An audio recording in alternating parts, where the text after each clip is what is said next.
Hi, I'm Seamless, and this is an Arturia DrumBrute, analog drum synthesizer, which is what the thing says on it. This whole thing was made possible by the Sounds. They have decided to allow me to just check out gear, literally to check it out, and to make videos for it so that you guys can check it out. And I chose a whole bunch of Arturia stuff. We just did the Matrix Brute video, but this one's for the DrumBrute.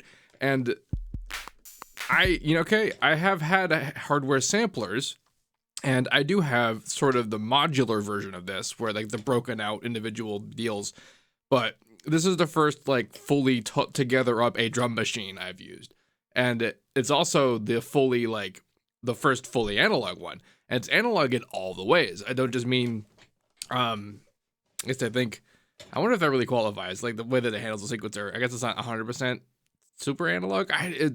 So like the digital, the crossover between when a thing like that becomes digital versus when a thing like that becomes analog, I need to look up more about, because frankly, I am a little bit lost on that. But here's the thing.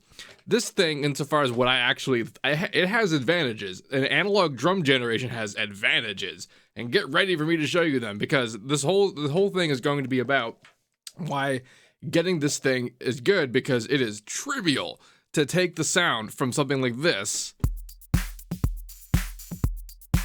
and then with just a teensy bit of digital processing, which I will absolutely go over in detail and explain why all of it has incredible advantages, turn it into this.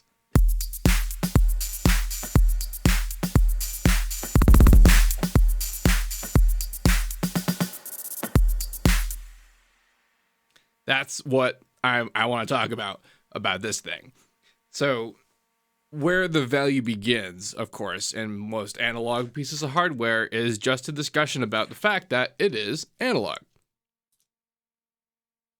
Not unlike the Matrix Brute, the value is basically in the fact that there's not aliasing involved in things that are either high frequency present or high frequency process.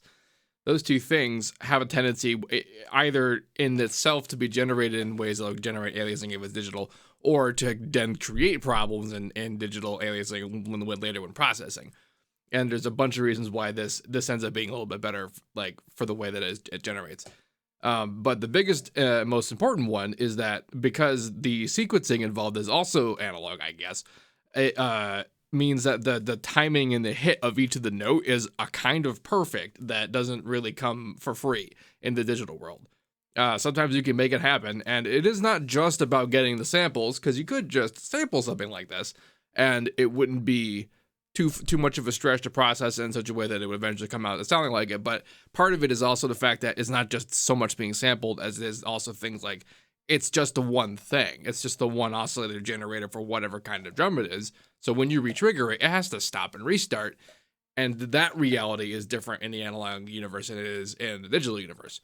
And it comes across in some interesting ways if you may do that. I'm not 100. You heard me do it a little bit when I hit the sort of rearranger up the top there. Just a little looper. When the bunch of them were hitting together really fast and the hits didn't get blurred away, you still heard the impact of each individual one very clearly. That's from the analog quality that's able to do that, because you can still do that digitally and you can make it be that way, but you have to make it. And now, this is the second piece of Arturia gear that we're looking at, and the theme of them so far is that they are very, very smart and very versatile in the way they arrange their gear. Because all that stuff I just said and just described about how you can definitely get there from ways, it's way better in the hardware world if you don't have to do so many steps, because steps are money in every way that word can be described, because you need to literally have more things if you want to do more things. So any amount of thing you can accomplish with a thing is more money. And this thing, it costs $310 or whatever, and I like my modular broke out version of this that doesn't even do as much as this thing does, costs more than that. I have the actual full-on sampler thing that I have, which has a lot of these qualities too, because as a piece of hardware, it's designed to overcome the digital limitations of things like MIDI channels. But point is this is a ridiculous steal for what it can do, and you can kind of tell up here that I have broken out outputs and such. And now let's talk about what FL is doing. Feature wise though, before I break away from here, everything about this sequencer is just everything every sequencer's ever needed or had, and just perfectly there. It has the mutes, performances, the metronome. It has a dedicated metronome output along with dedicated every other output for every individual one of these. Holy crap. And well, I say every individual one, but a couple of these are paired up, like the maracas and the tam and the rim and the clavs. I have no idea how, like, oh yeah, and also the tom, the congas, and the cymbals and reverse cymbal.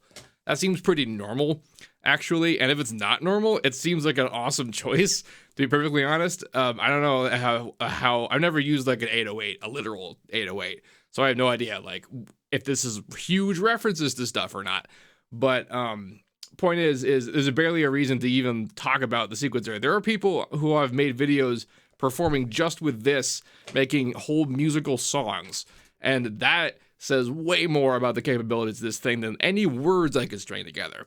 But I do want to talk about what's in the back here, because that, like I said, they do have every single one of these individually broken out, and it's the 1/8 inch modular compatible method, and it's also got all the other like clocks and all that stuff. And I'm not even bothering with that because I am triggering this internally. I'm just using the internal bit there.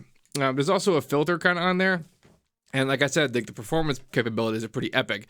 But what's fun about this one is that there's also a mix output, which is normally like the whole thing. Like you just have them all out there and you can level stuff yourself and it's all super cool. But in this case, what's happening is that I'm taking the core group of stuff out and then everything else is going out the mix. And then I'll tell you what the specific core stuff is, because it is sort of using this thing as a bit of a spectral, like, toolkit almost to build this kit. And now we're going to go look at the mix. Okay, so here we are in here. And here it is dry, other than with some level adjustments.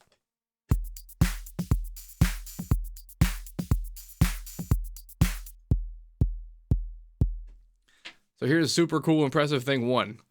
Let's turn on our kick guy. I have no EQ on it for the moment, but this is what makes a lot of it amazing.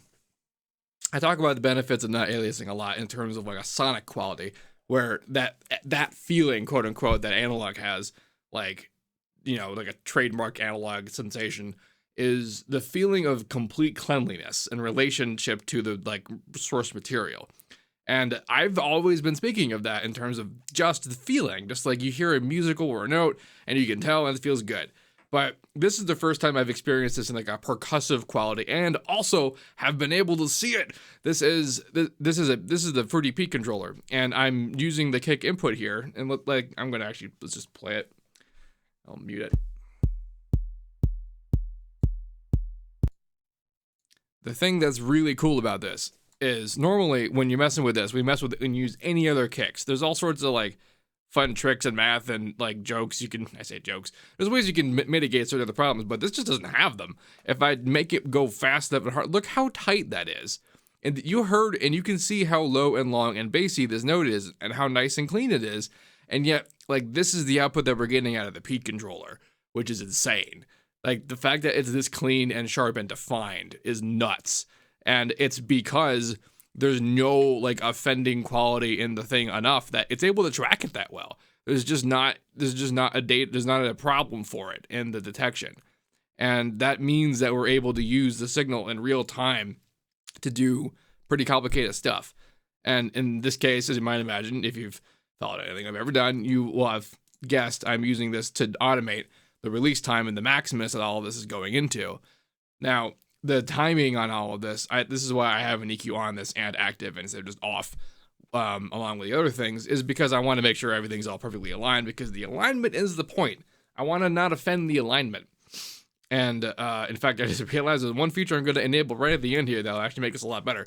But the whole point of the alignment is that because it's all so phase cohesive, it gets to survive certain choices better. And one of those choices, is for EQing on everything else. So here's what the snare sounds like. The snare sounds like, oops, not the snare. Nope, but that's the rim. And actually this guy has a whole purpose unto himself. The purpose that I use this guy for is essentially to make up for the lack of the tonal quality of the kick. There is actually a whole other kick on the thing, right? Let's go look at the UI. Whoop, make sure I'm right. So there's kick 1 and kick 2, and like I'm using kick 1 as like a weird little flavor adjustment, right? Like why aren't I using that with kick 1 and kick 2? Well, kick 1 has a quality to it that is not in any quality whatsoever snappy. It's not really what it's for. And it can be used as a quality to generate almost a kind of like a roomy, grungy mid-range tone, and that's pretty sweet. But the click and it being analog and whatever algorithm that generates it in whatever quality manages to make it so that let's go look at it in also muted quality because it is also visually stunning. Boop. Turn on. There it is. Just flash it. Like it's perfectly short and snappy, but like and it stops exactly where the kick frequency begins. I have to imagine this was planned, and if it wasn't, well, whatever, it's amazing. Like, and that's what I use it for. I'm using it entirely for the transient, like, hit reinforcement of that smoother, bassy kick. And together, they layer way better than if you actually tried to use kick 1 and kick 2 together, as though you imagine that's what they were for. And even without doing the EQ, but the EQ makes it better.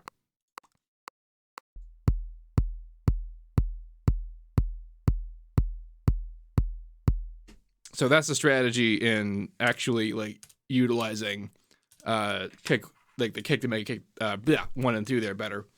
Just high pass your snappiness and then get the kick going there. I think I just muted that for that long period of time there.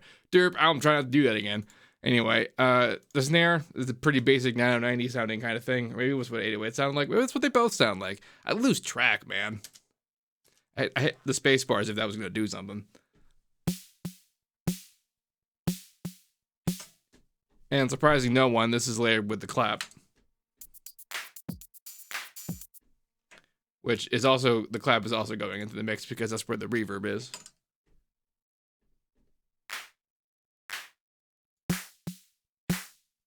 Now, on the DrumBrute itself, there's all these tone controls and different parts of the various thing. On the snare, there's a snap tone and a drum tone. And that's pretty much what you might expect it to be. It's the lower frequencies and the higher frequencies. The snap is the higher noisy component, and the drum tone is like the ringy lower bit. And the tone, like the snap tone, essentially high passes it, and it fits it exactly where the clap fits. And the clap also has tonal controls. I'll let you fit kind of where in that range it feels. And with enough like targeted saturation and compression on certain areas and leveling of that kind of thing, you can make literally any drum you can imagine. I'm not making like, that's not a joke. Most of the samples that you use that sound awesome were built out of this stuff, like historically. And the fact that it has this sort of aligned perfection to it when you're playing it makes the job easier. It's not like you can't do this digitally. You totally can. It's just a lot of work. And in the case of most hardware, this is just about getting you there faster.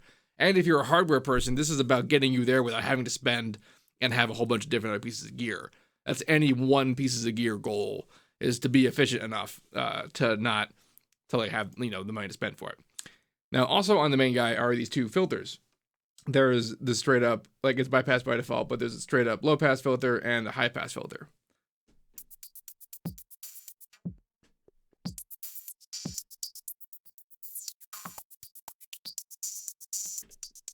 And that's just a fun touch for performancing. Something I think it could actually be controlled with via CC value in the input. That's something I've noticed about all of our Arturia's hardware, is that really tight control of what can and can't be controlled with CCs. And it's almost everything, to the degree where you could, like, without much effort, probably design like a plug-in face for these things and have it actually be reliably used. But the sort of like the strategy for utilizing this guy back in FL is to have him come in, and then I use reverb and stuff to give it kind of like an airy presence.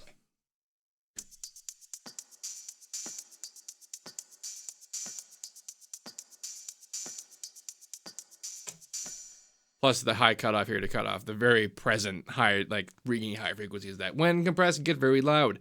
The other guys don't. Like, they do have the high frequencies, but because they're so transient and fast and don't hang around and don't alias, their they're not fatiguing, because the fatigue isn't so much about the level or the present or how high, but how long, like the returning presence of those frequencies. And if it really is just a sharp peak and then it goes away until the next time, then it's fine. But when it's like a washy kind of present, then you gotta have an edge.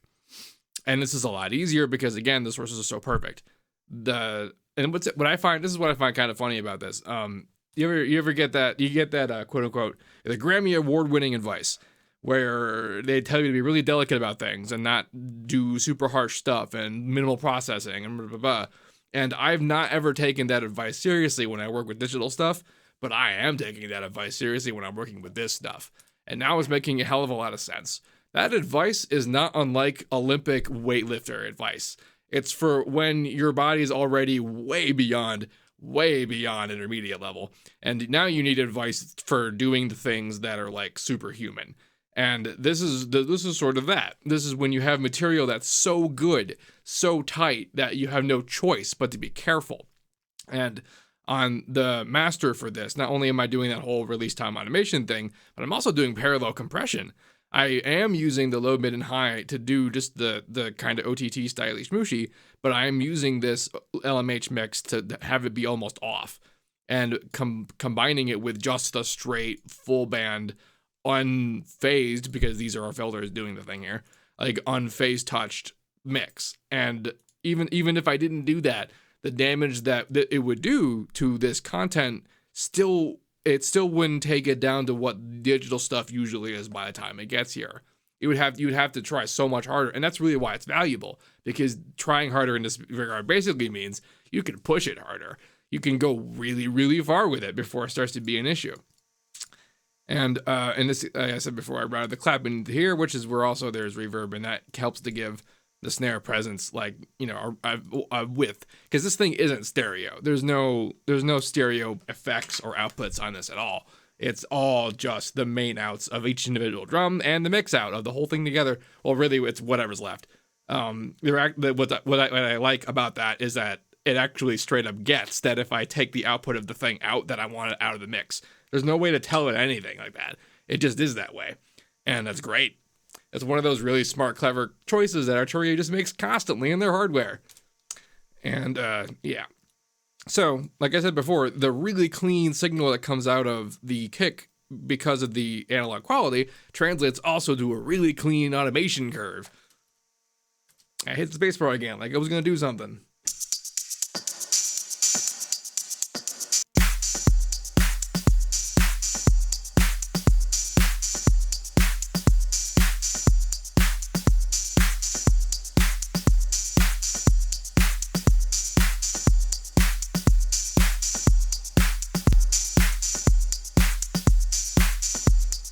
And that was the feature I was talking about adding on the end there, the oversampling.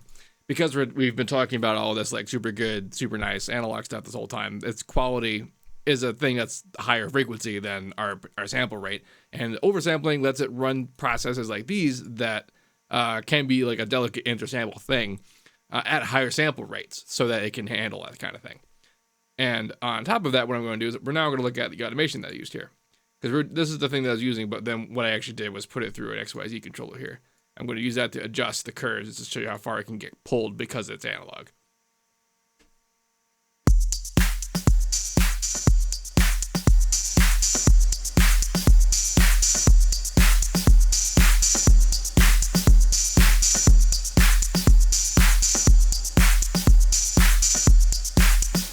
How nuts was that? That was pretty nuts. It got pretty far to the point where you could hear it distort, but then right before the edge it got distorted, you could still hear the whole range of it because the control of it was well enough in hand and unmussed by things like aliasing. That really is something. And it's, again, something you can do with digital stuff and digital sources. You just have to know about those things that are problems that are going to cause those problems and mitigate them at their sources, which you totally can with things like how much anti-aliasing you're using at any given moment, how well the samples were recorded before you got them, all that stuff, like all of that stuff. And then you can do it. Or you can get a piece of hardware that has this quality just as a generative truth. which is impressive as heck. I honestly spent a lot of my career underestimating the hell out of hardware. Mostly because I just didn't know enough about things like the aliasing stuff and about how it applied to things. I'm learning a lot about that now by actually using it and like not having the problems I typically have with digital stuff. It's really something. It's really something, you guys. Thanks to the Zounds again for allowing me to figure this out. And if you have any questions about this, please let me know. If you want to see a particular piece of hardware, go to the Zounds website and see if they got it. If they don't, maybe have them order it and then they can send it to me. And what else? Yeah, if you have any questions about this, please let me know. Don't forget to like, comment, subscribe, and all that good stuff. And as usual, have a nice day.